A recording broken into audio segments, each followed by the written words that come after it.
నర్సంపేట నియోజకవర్గంలో బహుజన్ సమాజ్ పార్టీ అభ్యర్థి ఎంపీ అభ్యర్థి కోనేటి సుజాత రాములు గారికి స్వాగతం సుస్వాగతం. మరి అదేవిధంగా రాష్ట్ర కార్యదర్శి మరి మన ప్రచారకర్త సీనియర్ నాయకులు రాళ్ల శివరాజన్న గారికి స్వాగతం. మరి నర్సంపేట నియోజకవర్గ అధ్యక్షులు గురి సాగర్ గారికి, మా మండలాల అధ్యక్షులకు, బహుజన్ సమాజ్ పార్టీ కార్యకర్తలందరూ కూడా పేరు పేరు నమస్కారం. మరి ఈరోజు పార్లమెంట్ ఎన్నికలలో భాగంగా ఇవాళ నర్సంపేటలో సుజాత గారి పర్యటన, నర్సంపేటలో అంబేద్కర్ గారి విగ్రహానికి పూలమాల వేసి నివాళులర్పించి మరి ఇక్కడి నుంచి ప్రారంభించుకొని నల్లవెల్లి, దుగ్గొండి, గిన్నెబాయి, నెక్కొండ, చంద్రపేట మండలాల్లో ప్రచారం జరుగుతుంది. అందరూ కూడా దాన్ని విజయవంతం చేసుకోవాలి. ఇవాళ బహుజన్ సమాజ్ పార్టీ గెలుపు ఇవాళ ప్రజల అవసరం. ప్రతి పార్టీ కూడా ఇప్పుడు పోటీ చేసే ప్రతి పార్టీ కూడా బీజేపీ కావచ్చు, కాంగ్రెస్ కావచ్చు, బీఆర్ఎస్ కావచ్చు, వీళ్ళెవరైనా రాజ్యాంగాన్ని తూట్లు పోడడానికి రెడీగా ఉన్న పార్టీలు ఇవి. మరి రాజ్యాంగ స్ఫూర్తితోని, అంబేద్కర్ ఆశయాలతోని, అంబేద్కర్ గారి సిద్ధాంతాలు నడిచే పార్టీ బీఎస్పీ పార్టీ. మన పార్టీ ఇవాళ పార్లమెంట్ లో సుజాతను కనుక పంపుకున్నట్టయితే రాజ్యాంగ రక్షణ కోసం గలం వినిపించి ఒక మంచి చదువుకున్న యువకురాలు, రాజకీయ భవిష్యత్తు, ప్రజాసేవకి ఇంట్రెస్ట్ ఉండి మంచి మంచి ఉద్యోగాలను వదులుకొని కూడా ప్రజాసేవకి వచ్చిన వ్యక్తి మన సుజాత గారిని గెలిపించి 3వ నంబర్ మీద ఏను గుర్తుకు ఓటేసి అత్యధిక మెజార్టీ ఇవ్వాలని మనవి చేస్తూ, మరి ఈ సందర్భంగా మన అభ్యర్థి కోనేటి సుజాత గారిని మాట్లాడవలసిందిగా కోరుతా ఉన్నాను.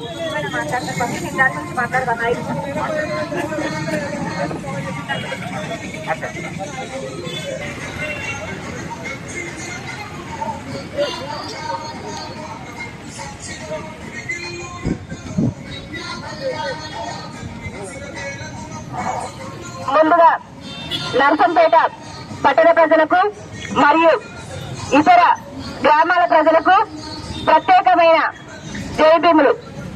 నా పేరు కోనేటి సుజాత. నేను డిగ్రీ చదువుకొని ఎల్ఎల్బీ చేస్తున్నాను. మరి మన బంగారు తెలంగాణలో 1400 మంది ప్రాణత్యాగం చేస్తే వచ్చే తెలంగాణలో ఉద్యోగాలు రాక ఇంటికాడ ఉండే మన అమ్మాయిలు ఉన్న ఆ గింత జాగాను కూడా అమ్ముకొని మమ్మల్ని చదివిస్తే ఉద్యోగాలు రాక ఆ ఉద్యోగాలు వస్తాయని చదువుకొని పరీక్షలు రాస్తే ఆ పరీక్ష పేపర్లను లీజు చేస్తే, అయ్యా మరి మా బతుకులు ఉద్యోగాలు కదా, మేము నిరుపేదలం కదా, మేము దళితులం కదా, మేము భవిష్యత్తులం కదా అని మేము అడిగినందుకు గత ప్రభుత్వం మా మీద పోలీసులతో కొట్టించి లాఠీ చార్జీలు చేయించి మగ పోలీసులతోటి మహిళలను కూడా చూడకుండా, నిరుద్యోగులను చూడకుండా, యువతను చూడకుండా జైలుకు పంపించింది. మరి అదే పోకడ మన కాంగ్రెస్ ప్రభుత్వం కూడా చేస్తుంది. 4 నెలలు అవుతుంది, ప్రభుత్వం మారింది. రైతుల కష్టాలు వాళ్ళకు ఏం పట్టట్లేదు, నిరుద్యోగుల కష్టాలు ఏం పట్టట్లేదు, చోటు భూముల గురించి వాళ్ళు ఏం పట్టించుకోవట్లేదు. మరి అలా 4 నెలల నుంచి కాంగ్రెస్ ప్రభుత్వం ఏం చేస్తుందంటే, ఎవరైతే 50 కోట్లు 100 కోట్లు ఇస్తున్నారో వాళ్ళను కాంగ్రెస్ లోకి జమ చేసుకుని పోస్టులు ఇస్తున్నారు, సీట్లు ఇస్తున్నారు, పదవులు ఇస్తున్నారు. మరి నేను అడుగుతున్నా, 4 కోట్ల మంది జనాభా ఉన్న ఈ తెలంగాణ ఒకరి సత్తా నాలాంటి నిరుపేద బిడ్డలు ఎమ్మెల్యేలు కావద్దా, ఎంపీలు కావద్దా, మేమెంత మా వాటా ఎంత అనే నినాదంతో నేను ఇవాళ ఇదే అంబేద్కర్ గారు రాసిన రాజ్యాంగాన్ని మేము ఒక దిక్సూచిగా పెట్టుకొని ఇవాళ మా బతుకులు మార్చుకోవడానికి ప్రయాణం మొదలు పెట్టడం జరిగింది.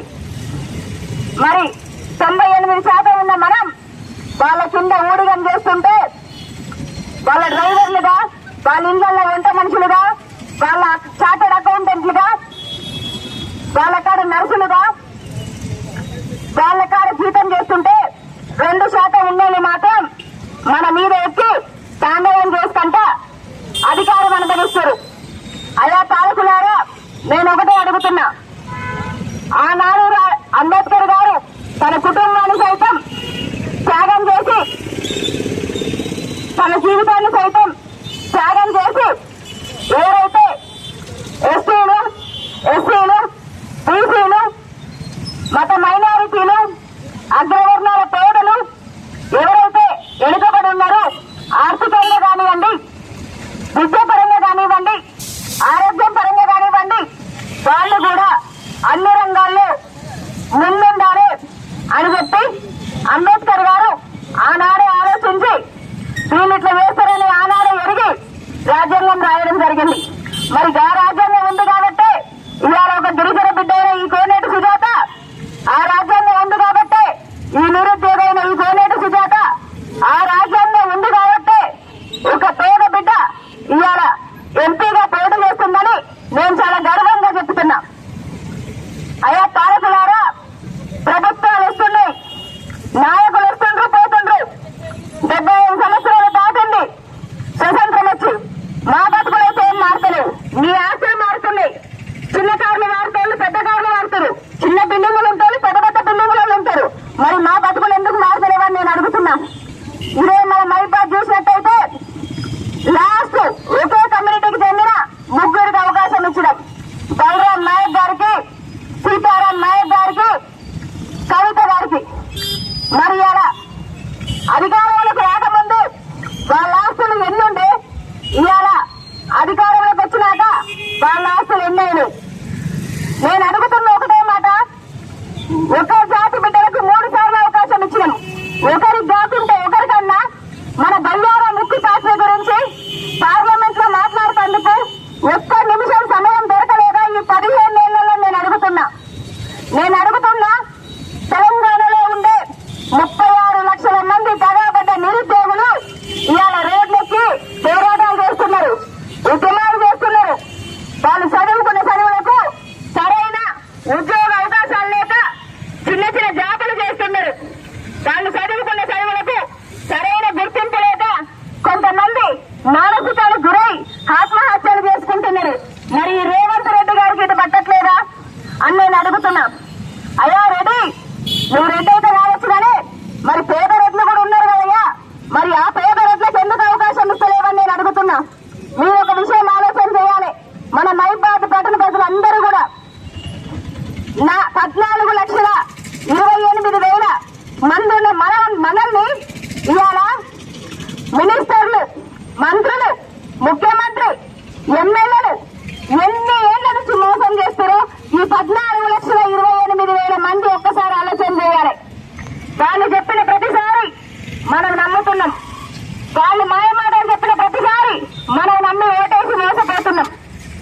మరి అలా మీ బిడ్డ, పేదింటి బిడ్డ, నిరుద్యోగి, చదువుకున్నాం, అమ్మాయిలు సంపాదించే గింత పొలాలను కూడా తాకడ పెట్టి చదువుకొని పట్నం వచ్చి కోచింగ్లు తీసుకొని తినక చదువుకుంటే గవర్నమెంట్ కొలువులు రాలే.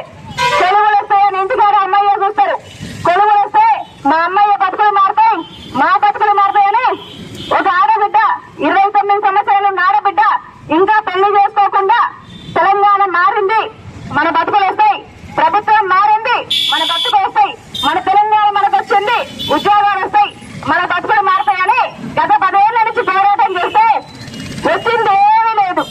10 ఏళ్ళు వయసు అయిపోయింది తప్ప, మా ఆస్తి అయిపోయింది తప్ప, నా మీద కేసులు అయినాయి తప్ప, పోలీసుల దెబ్బలు కొట్టింది తప్ప ఉద్యోగాలు రాలేదు, బతుకులు మారలేదు. మీరందరూ ఒకసారి ఆలోచన చేయాలి. ఇన్నేళ్లు ఎవరెవరికో అవకాశం ఇచ్చారు. మీ బిడ్డ అనుకొని మన మైబాద్ మార్పు కోసం, మన బతుకులు మార్పేందుకు ఒక్క అవకాశం. నా పేరు కోనేటి సుజాత, నా గూగుల్ ఏను గుర్తు, సీరియల్ నెంబర్ 3. మనకి ఎట్లాంటి నాయకుడు కావాలో ఎన్నుకునే అవకాశం మనకుంది. ఈ నాయకుడిని ఎన్నుకోవాలో మీరు ఒక్కసారి ఆలోచించి ఓటేయండి. మరి అలా మహిళల మీద, దళితుల మీద దాడులు జరుగుతున్నాయి. మరి అదే అగ్రవర్గాలు ఉండేలా మీరు జరిగితే ఇట్లనే ఊరుకుంటారని నేను అడుగుతున్నా. మరి అదే సీఎం వాళ్ళ ఇంట్లో వాళ్ళ మీదనో లేకపోతే మినిస్టర్ వాళ్ళ ఇంట్లో వాళ్ళ మీదనో జరుగుతాయా అని నేను అడుగుతున్నా. మరి మీ పిల్లలు, మీ పిల్లలు ఎడుతున్న వేయాలంటే హై సెక్యూరిటీ తోటి పంపించే మీరు మా మహిళలకు, మా దళితులకు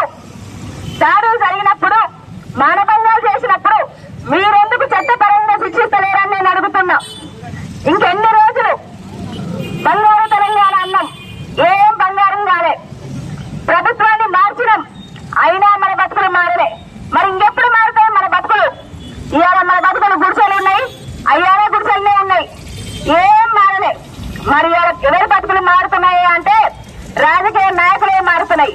ఎవరి బతుకులు మారుతున్నాయి అంటే అధికారంలో ఉన్నోళ్ళే మారుతున్నాయి. మరి మీరందరూ